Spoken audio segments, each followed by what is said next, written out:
because I walk in, I make the team, I start fall ball, and I meet a guy named Eric Klein, who was our head strength coach at the time, who was with Coach Kill, traveled around with him to Minnesota and all that. And then a guy by the name of Mead Smith was my strength coach for the baseball team. What was the name? Mead Smith. Mead. What name? Mead. Not meat with a T, with a Not D? Mead, with a D. Mead Smith. Okay. Mead Smith, who is now the head strength coach at SIU now. Okay. And those guys completely changed who I was as an athlete. How'd your body change with them? Here's where I got really addicted to was I got addicted to seeing when I do this work, what can my body do now? I never tried to be faster before. They made me faster.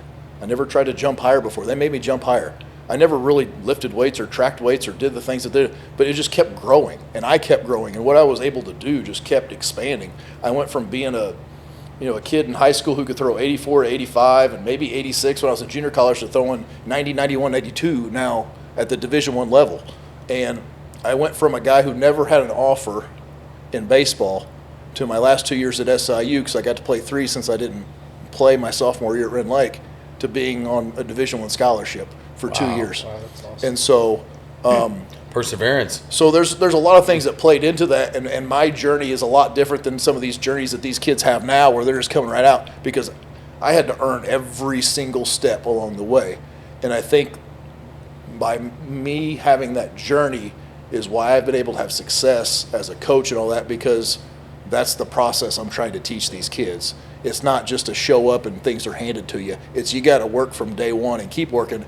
And because I lived it, things can change. Like literally, you can go from a guy who can't pitch in a JUCO game to a guy who's on a Division I scholarship. And I believe that 100% because I lived it.